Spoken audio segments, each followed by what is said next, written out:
Hi, I'm Jack. I thought of my talk title at the last minute, as you can probably tell.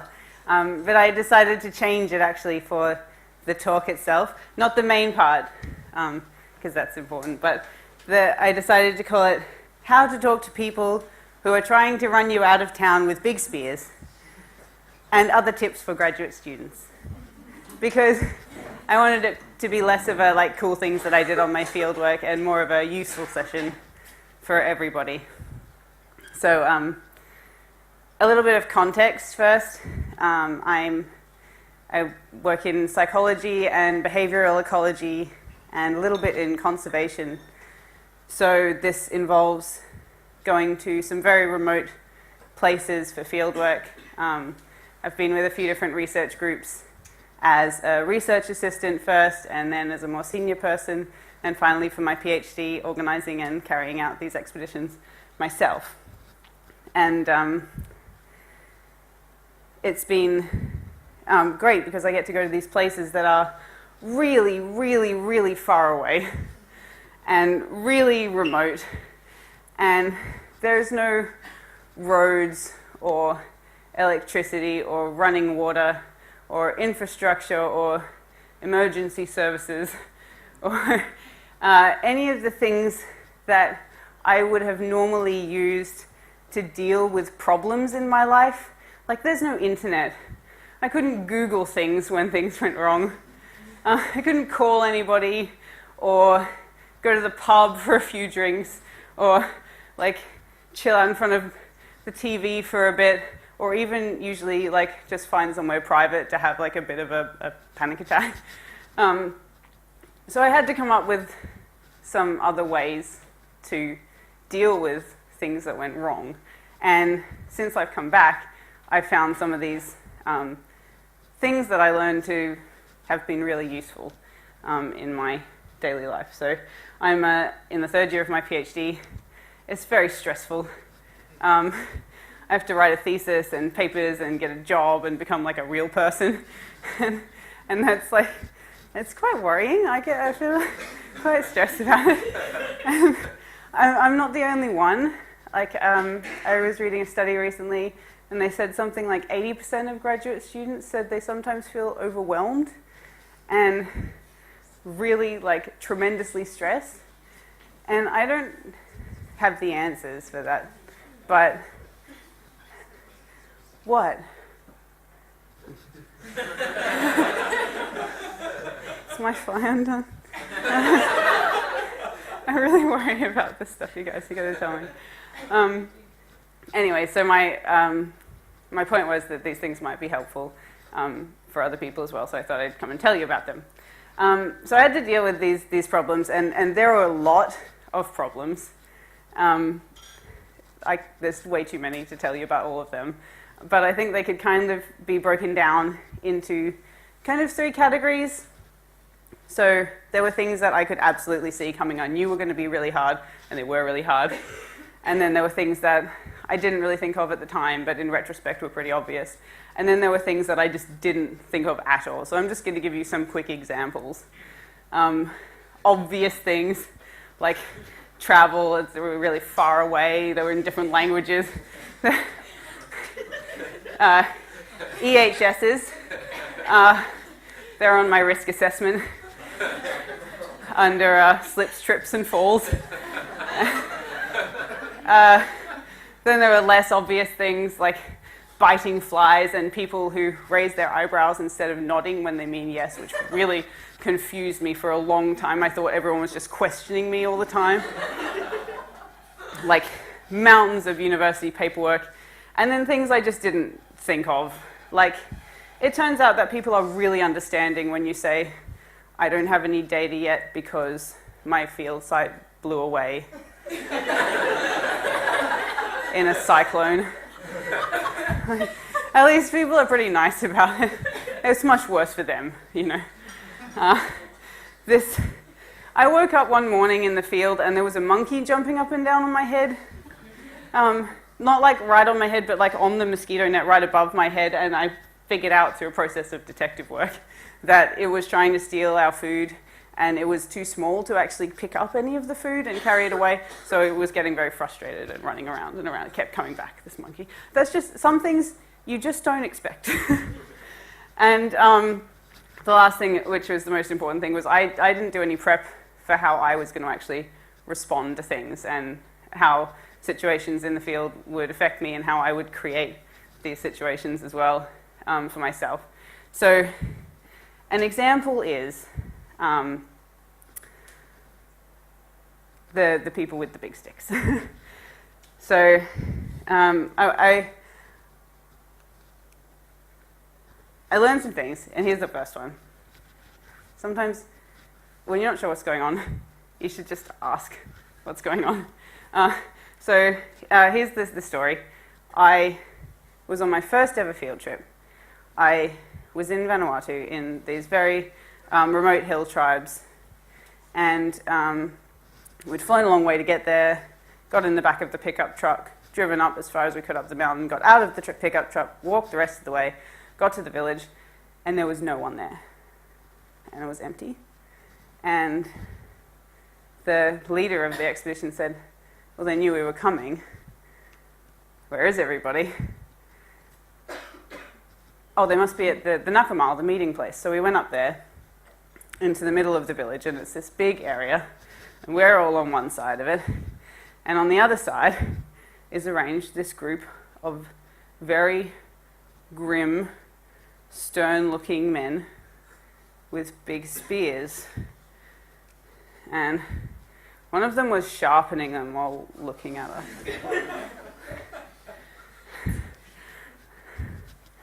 And so I just panicked, right? Like, we said, hi, and they said, through the translators, who are you? What are you doing here? And we said, research. And they said, so what? Why should we care? What's in it for us? And I just panicked, like quietly. I don't think I panicked outwardly, but I was just standing there. But in my head, I was thinking, oh my God, they're going to attack us with the big spears. They're going to run us down. They're going to run us into the bush. We're going to have to go home. We're going to have to, like, survive in the bush. Why didn't I learn how to hunt? I don't know.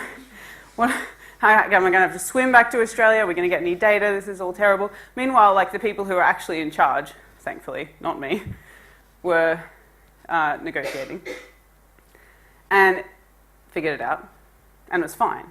And we stayed for a few weeks. We got our data. Everything went great. I've been back a few times. We're all friends. Fast forward to this time last year. I was in the jungles of Peru, and very far away from anything, in a place that I hadn't been before, in this tiny little village, and get dragged into a meeting with the town leaders, and they say, why are you here? I said, oh, research. And they said, so what? Why should we help you? What's in it for us? And I thought, oh no, what did we say? What did they say last time? I was just panicking. I didn't even pay attention, and I'm doing it again. And I'm thinking, because we're going to contribute to the sum of human knowledge. I tried that didn't go down so well. Turns out that's why I'm doing it, not why they should be doing it.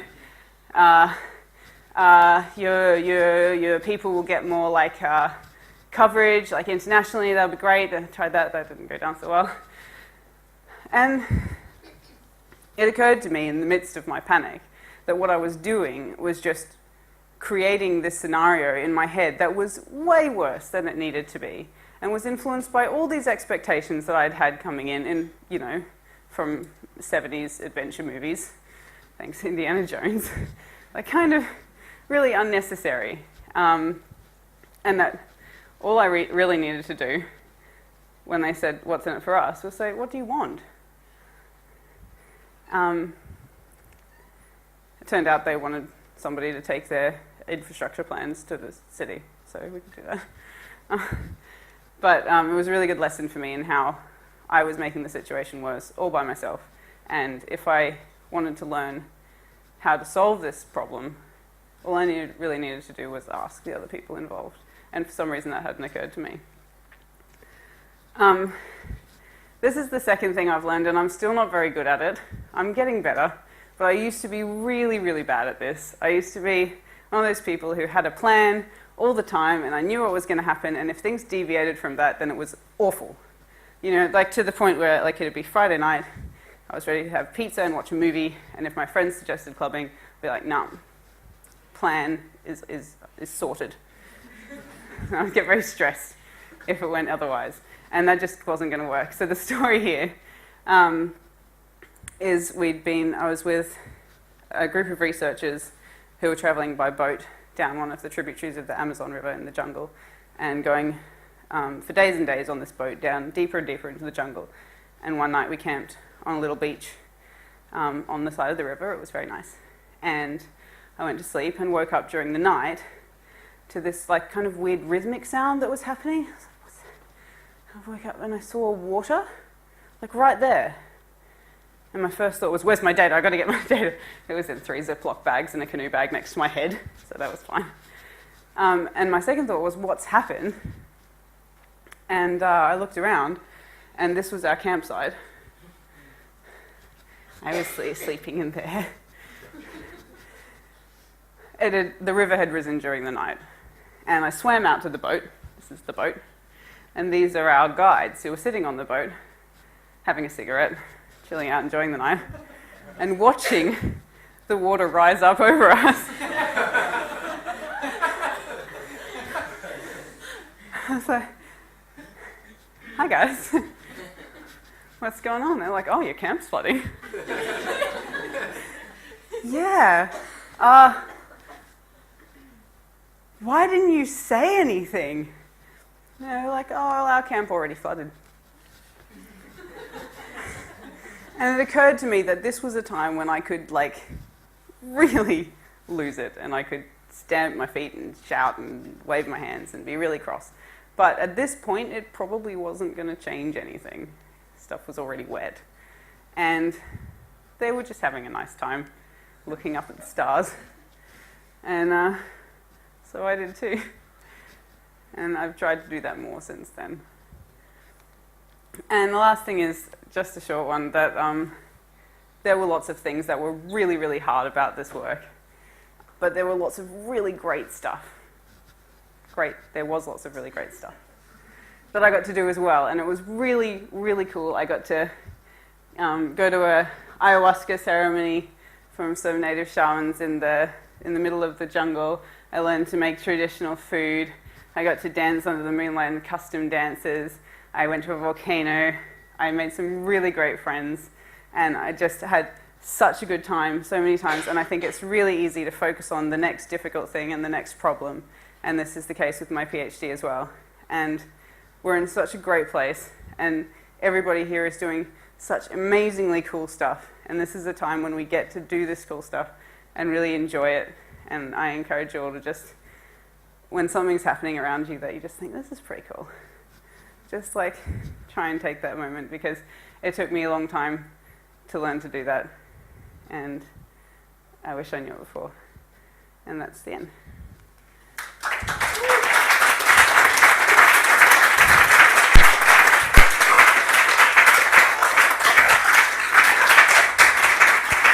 Okay, questions for Jack? Thank you for sharing a very exciting experience. I wanted to ask, what was your major research project, your research based? Sure. Anything briefly about the lives which you were studying? About the...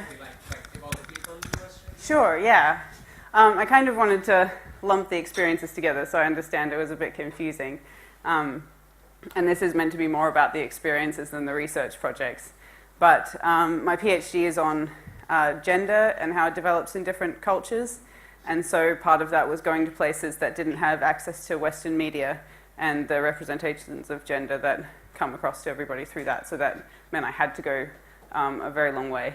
And the other projects that I was helping with were things like some behavioral economics projects comparing how people use value or value currency in different places, which was really exciting in places where they don't have numbers more than 5. And some conservation projects, like looking for jaguars and kind of really cool stuff that other people are doing. And in terms of the people, the main 2 places were some Shipibo villages in the Peruvian Amazon tributaries, and some villages in the remote areas of Tana, which is an island in Vanuatu in the Pacific.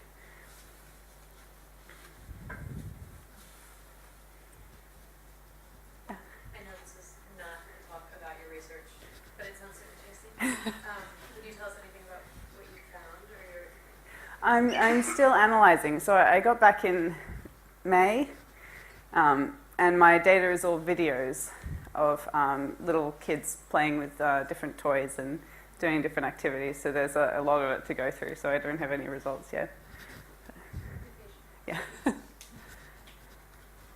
Yeah.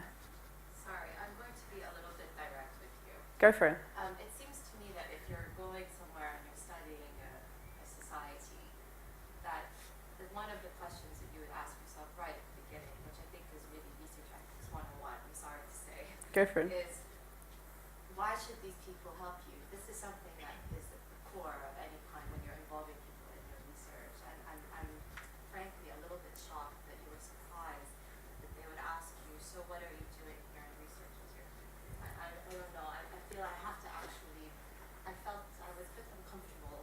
I'm sorry. No, don't be sorry. I did skip over a little bit our preparation. I'm hoping that your department is a little bit more, with still... Can I tell you what we did to prepare? I did skip over this because my point was my reaction to the situation. But actually our permission structures were very thorough before we arrived.